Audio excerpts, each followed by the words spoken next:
So I'd like to read a little bit of this, get through some of it, see what time it is. We've got a little bit of time.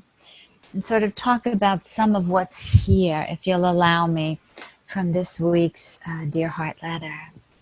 This is The Father and I Are One. The thing about these writings is that at times it's hard to distinguish whose voice is whose and who's speaking. At times, it is so clear that it's as if Jess has opened up his being, his consciousness, his mind, his heart, and I can see through that and join with that where the Father is, right? That he's still a conduit, that he's still showing me the way, right? That it is the Father in Jess or through Jess that I get to see or experience that. At other times, I hear the voice of the Father so strikingly. And at other times, I hear the voice which is my own Christ, which is sort of blended with the voice of Jesus, which is the voice of the Christ, but also the voice of the experiencer, the small self, Mary Beth, the human being, who is enlightened with the experience. So if I didn't confuse you totally, I'll go on. So Jess says, your Father feels your appreciation, the glimmer in the eye of the child who loves without a doubt, who holds the womb cedar, whose heart falls and tumbles with awe as she realizes the immensity of the gift of life. The immensity of the gift of life. She's given to rise, to multiply. All minds collapse, trying to think of it.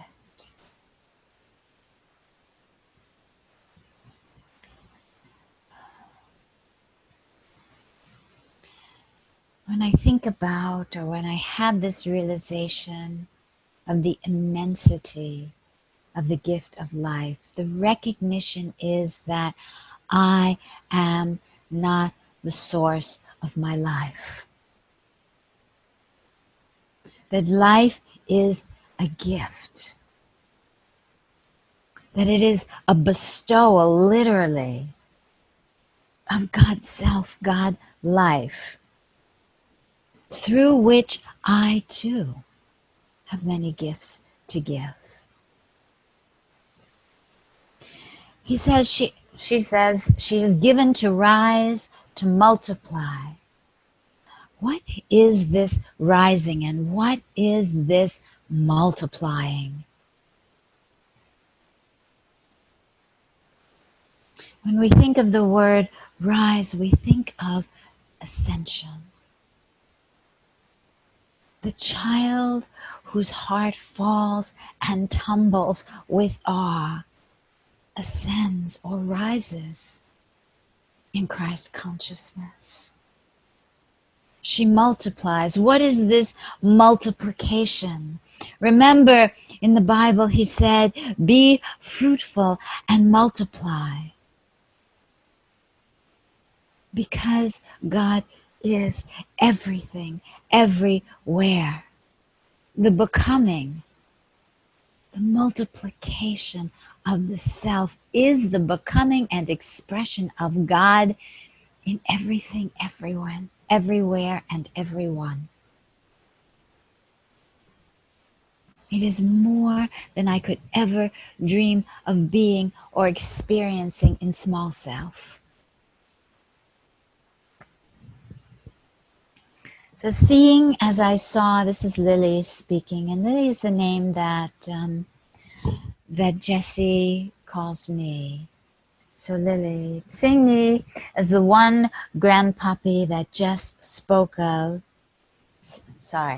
seeing as I saw the one grandpuppy that Jess spoke of is in me. Father and I are one. I can feel the palpable, peace-perfect love of Him, who whilst in me so covets and adores, and more, moves about as soul within my soul, unbroken being, undivided God, liquid light in my cells. He is the fullness of content, self with a capital S, in self, never undermining my individuality, but exalting her, not in specialness, but in joy of being, where my small life is pathway for the cosmic to express, birthing with infinite uniqueness.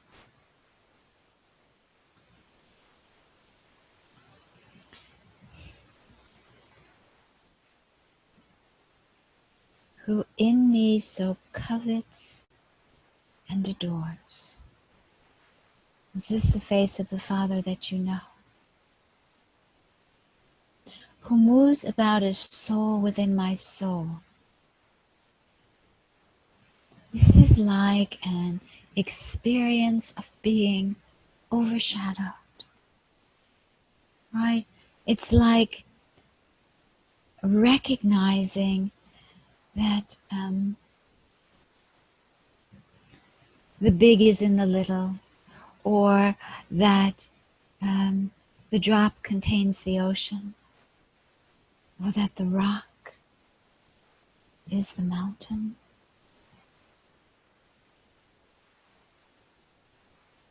The experience of the ash, recognizing it is fire.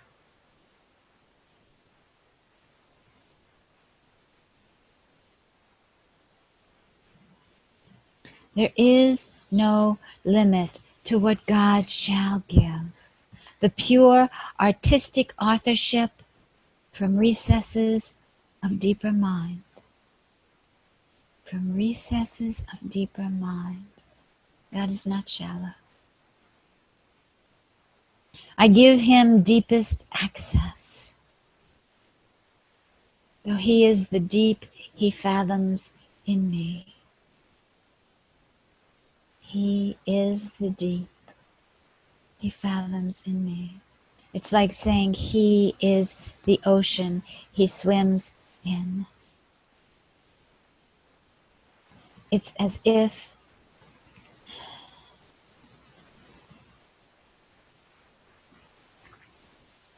He goes through my being to find Himself. Our being, your being, human being, to find Himself.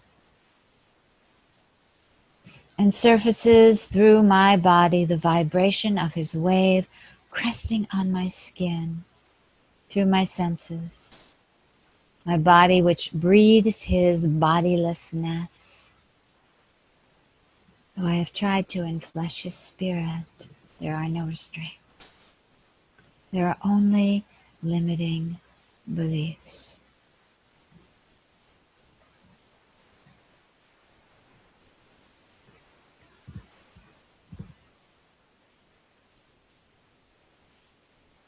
We're coming to the time of the experience of God.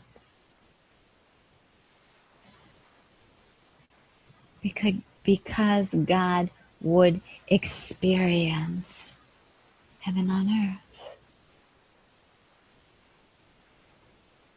Life as one with the Son. Because bringing heaven to earth happens through our hearts, our consciousness. And it is His self that we bring with all its attributes. It is God we bring here. And we bring it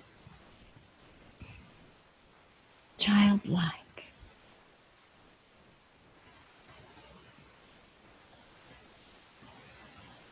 childlike in appreciation of the gift of life.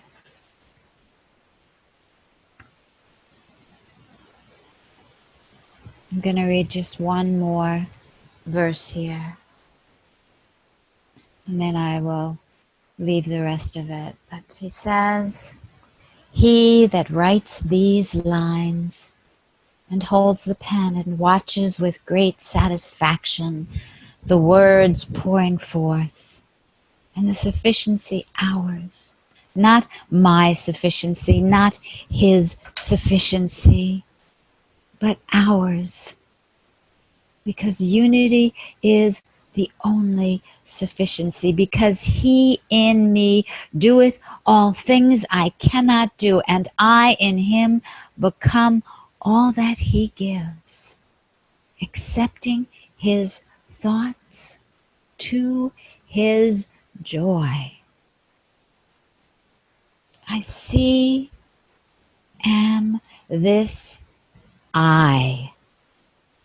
My only limit a thought of the smallness of my mind or body, my capacity to contain.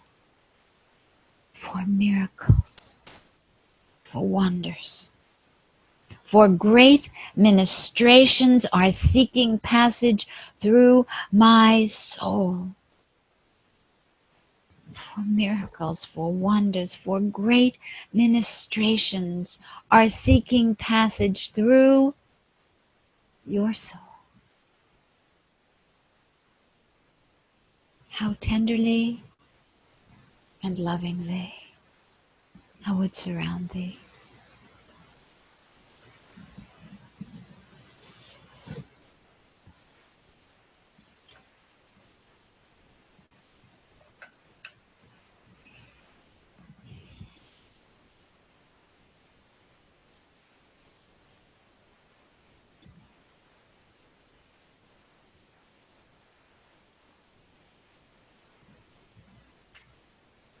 How else is a prophecy fulfilled on earth but through me, you?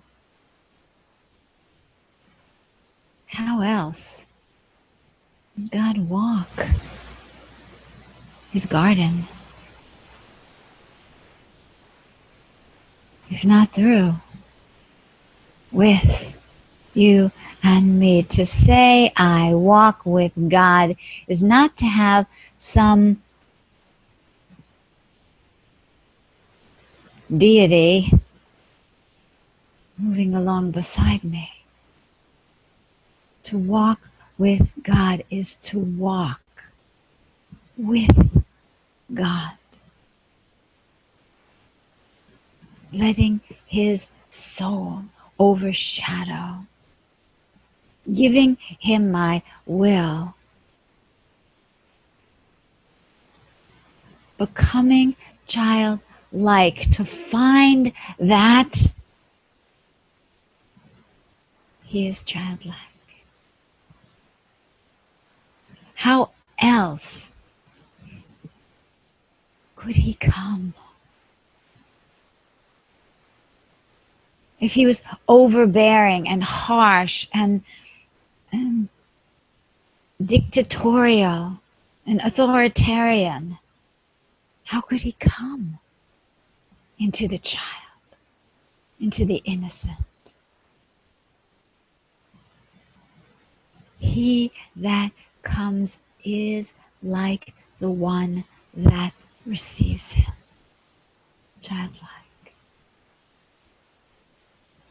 And it is his innocence and his purity. It is his power. As it is ours. Your Father is not what you have made of him.